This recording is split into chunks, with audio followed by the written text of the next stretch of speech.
What's up guys, Luke here from Luke's Points and Miles, and today I want to talk about the free travel we get for optimizing our credit card spend and leveraging our credit scores and self-discipline. As this video launches, I will likely be heading to Prague, Czech Republic, and I really just wanted an excuse to talk about it.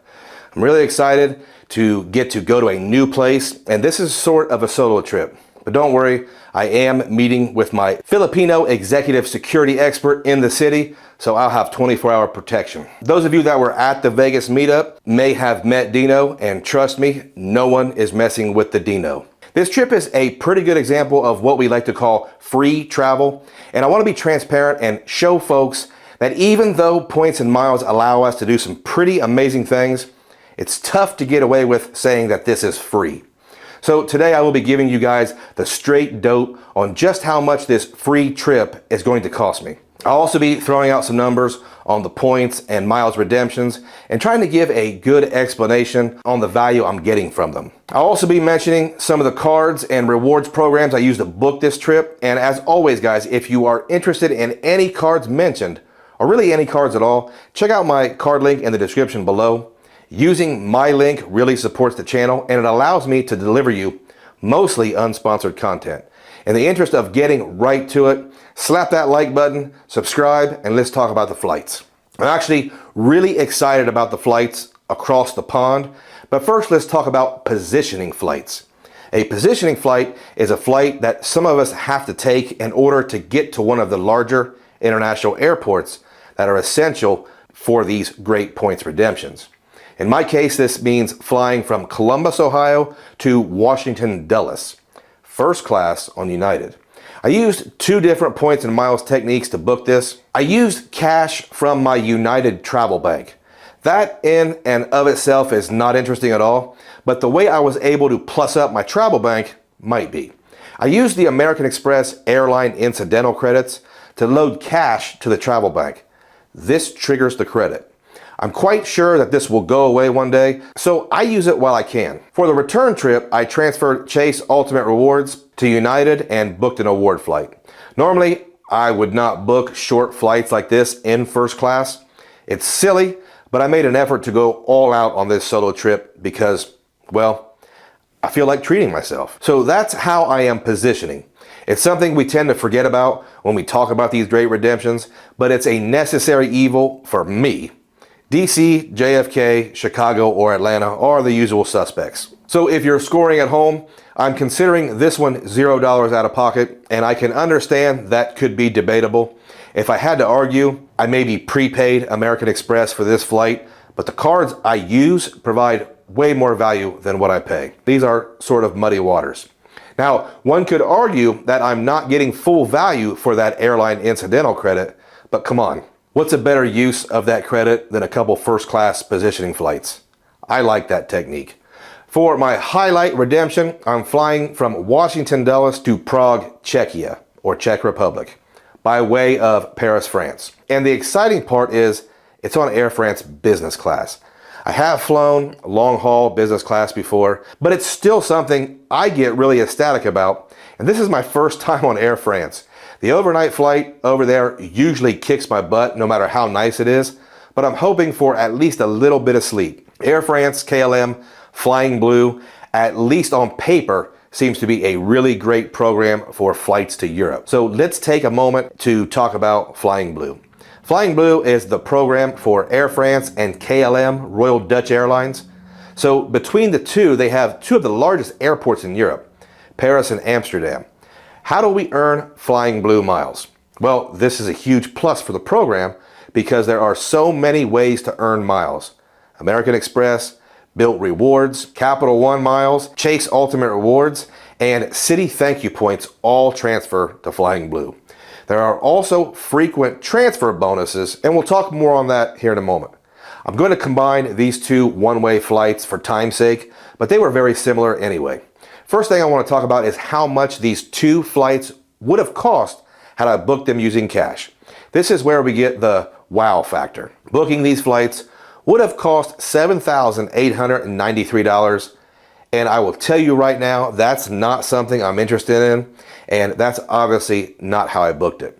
I used Flying Blue miles transferred over from American Express points, and I did it during a 25% transfer bonus.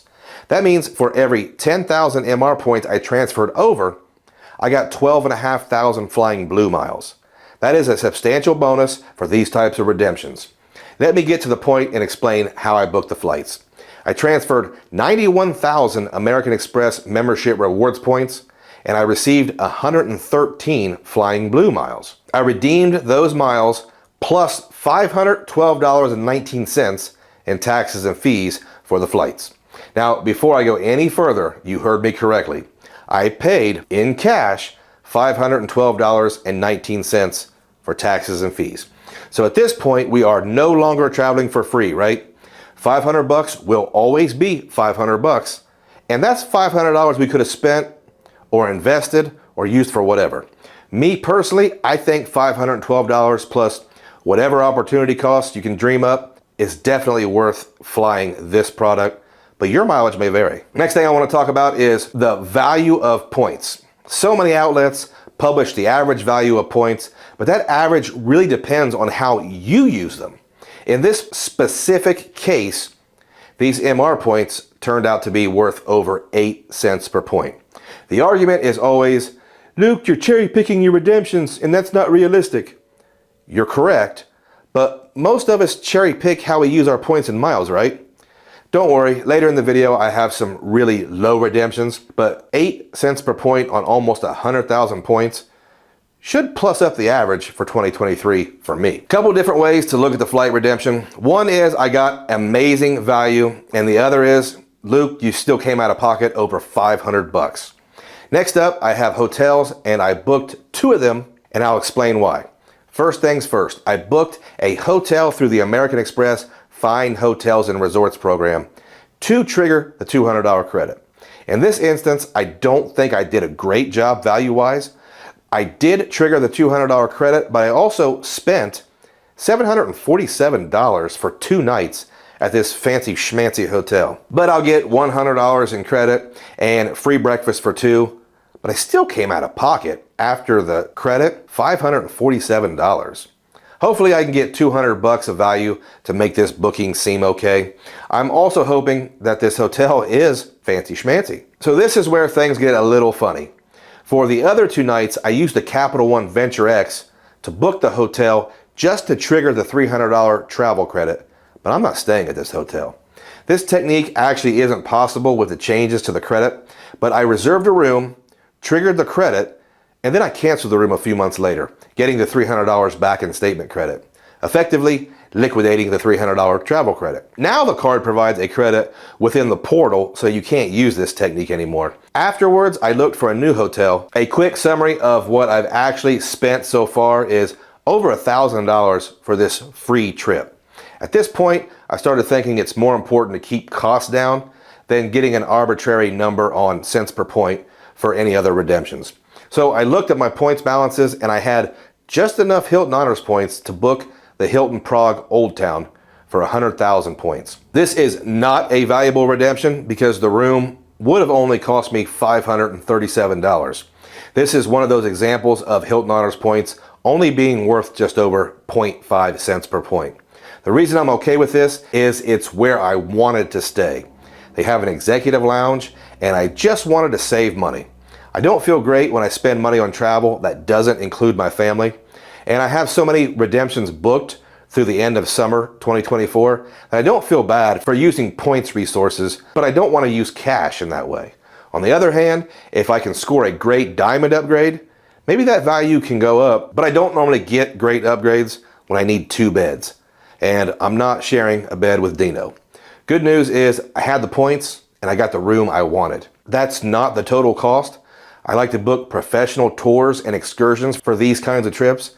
I learned in Ireland that some of these tour guides will have priceless knowledge about the area I'm visiting, and I'll pay a pretty penny for that kind of first-hand lesson. I use Viator to book these. Viator is a trip advisor company. I really don't have anything to compare it with, but they make it easy to cancel and get your money back if you need to cancel. Pro tip, nieces and nephews, Viator codes as travel.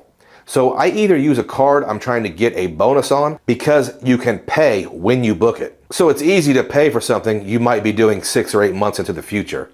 Or I'll use a card that has a travel category, like the ×3 on the Chase Ink Preferred, or one of my favorites, the Chase Business IHG Rewards card that gets 5 times on travel purchases. You will also find Viator on Rakuten. Rakuten is a cashback online shopping portal that will actually let you opt to earn Amex MR points in lieu of cashback.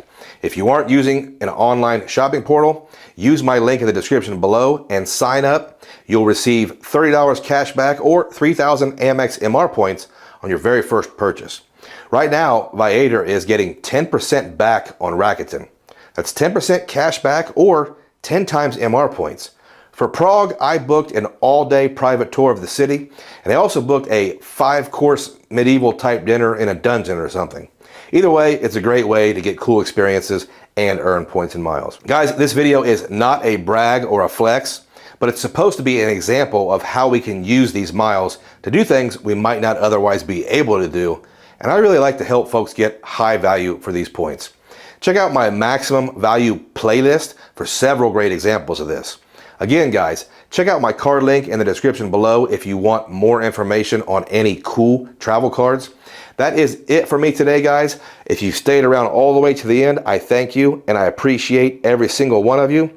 And I will be posting on Instagram from Prague as this video comes out.